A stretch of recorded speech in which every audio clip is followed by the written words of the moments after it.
Good morning, you beautiful Rockin' D beard followers, snoopers, silent followers. Click the subscribe. I've only got 223. I wanted 500, but you know, sometimes what you want and sometimes what you get is two different things. But it is April 18th. We're going to get a lot of rain. And even though we need it, you can see that the plants, the Rudbeckia, is up to my waist. I've got how many? Four, 1, 2, 3, 4, 5 artichokes. The zinnias are coming up here.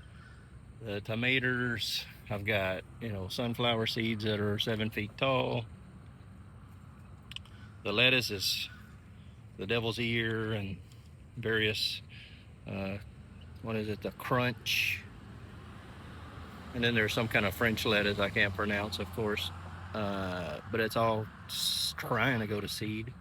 You can see there's a little cucumber trying to come through. See lots of tomatoes.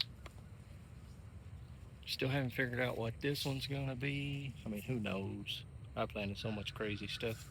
It could be anywhere from a lemon, cantaloupe, not a lemon. But I don't think it's gonna be a lemon. But it could be, residual volunteer stuff from last year. Look how crazy this, I think it's called a trombino squash. This thing is just massive. Oh, I want to take you down in here, take a look. In case you missed another video, there's an Anaheim peppers. There's all kinds of goodies in here. I guess I'm gonna make this a long video. I pollinated these flowers. I got honeybees and stuff all over the place, but I just want to make sure, just to double check, make sure that we got what we need. But this is the same plant, right? We're going.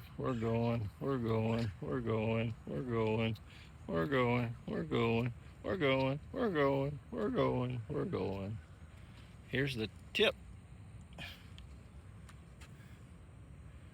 So let's count it out. 1, 2, 3, 4, 5, 6, 7, 8, 9, 10. So somewhere in here's the main vine going to the ground. So that's 30 feet. What a beast.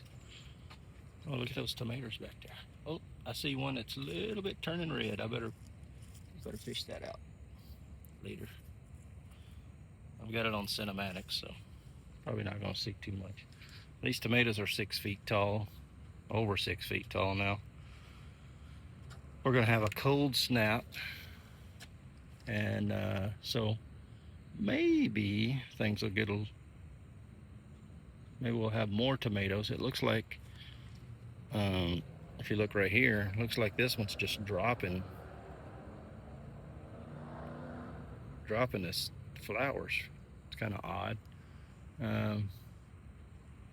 The plants are going to do what they're going to do. You can't force them. So look at there, it's dropped. And does this thing even produce tomatoes? Where's the tomatoes at? Sometimes you get those F1 hybrids and some kind of F2s or some kind of crazy, and they'll actually produce. I've had beautiful plants and not produce a single tomato, which, oh no, there's one. There's a tomato. Oh man, it smells like tomatoes in here. There's some tomatoes. So I guess it's so loaded down that it's like, okay, we don't need to do anymore. Here's another pepper. That thing is tall. Probably can't get any sun in there.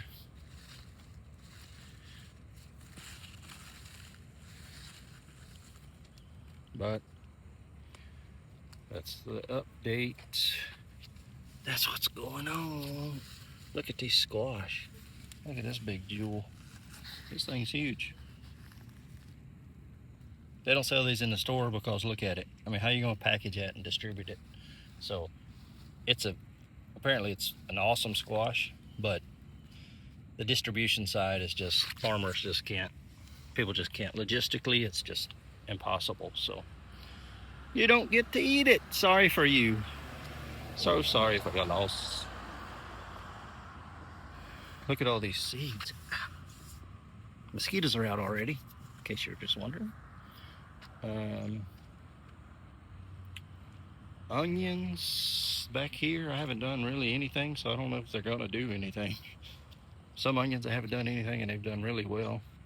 I do have some okra coming up, and since we're gonna get a lot of rain, I'm gonna throw more okra up. I'm curious about what this is gonna be. Look at this vine. I don't know if it's gonna be a loofah.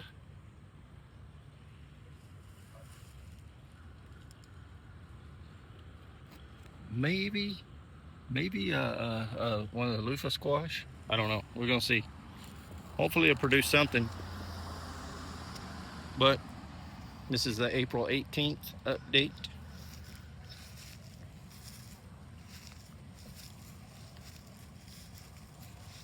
These Rebeccae are just massive. These are the tallest ones I've seen.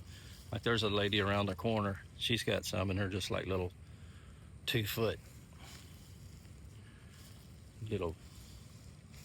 Little ones, little dwarf.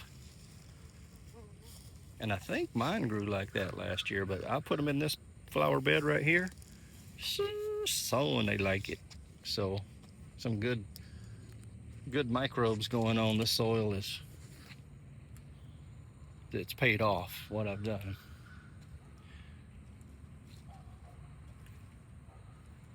There's another look.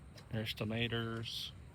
This black-eyed Susan, this was a volunteer and it's just taken over with the purple.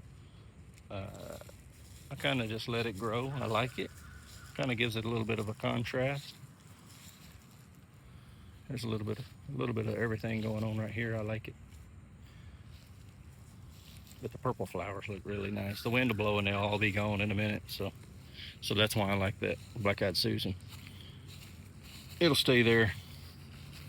It doesn't wish away in the wind. This is a hitchhiker. This little flower is called a hitchhiker. Why is it called a hitchhiker, you ask? Well, I'm gonna drop some knowledge on you. So when it goes to seed, it produces these two little fingers out, and they're sticky. Like kind of like a porcupine kind of, but not as annoying. And so it'll get on your sock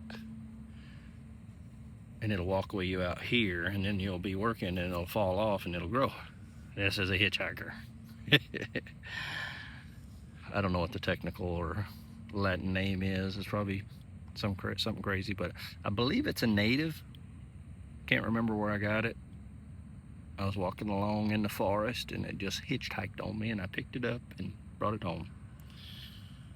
Yeah, that's the story. But the bees love it. Speaking of bees, bees are out. Honeybirds are out. So you got hummingbird feeders, or if you just got lots of flowers, which I'm not gonna put feeders out. I want it to be a natural.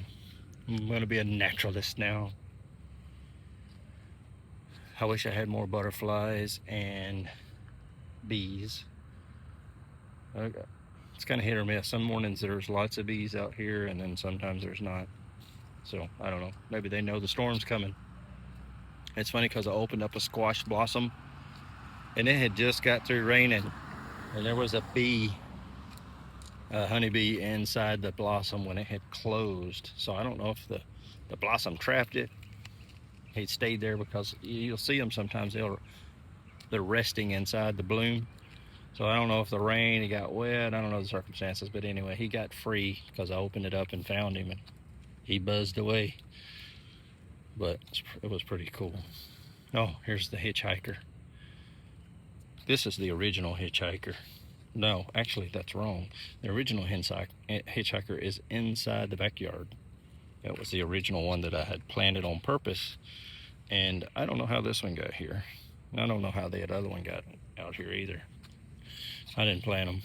That's the great thing about being wild and letting stuff grow. As long as it's not a sunflower like this. I probably pulled up 2,000 sunflowers. I'm just leaving that one there to shade that afternoon sun. If it gets 12 feet tall, it's going to shade these plants right here. Because this is all day sun. The sun comes up there and it goes down there. So if it can get a little bit of relief in that afternoon, I think we can survive. Most of these plants will survive through. Oh, look at there. This is different. Is this a different? Yeah, this is a different pepper plant. And that pepper, they're resilient. Oh, look, there's a Creopsis trying to fight its way through. There's no telling what's up underneath here. There's years of volunteer seeds and things like that. And I just plant over it. And so, yeah, that's it. There's some basil going to seed. I need to spearhead that.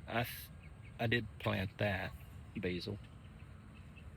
There's those Thai peppers that were volunteers, and I just spread them around.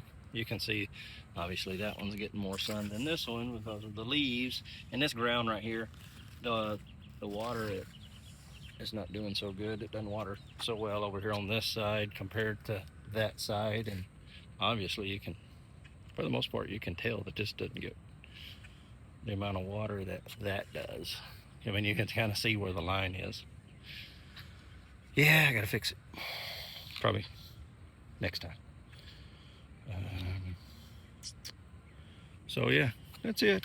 That's a rundown. I blabbed enough. It's Saturday morning. It's a beautiful day. No traffic on the road. No cars. Nobody hooting and hollering. It's really peaceful. Birds are singing. Bees are flying. I'm out.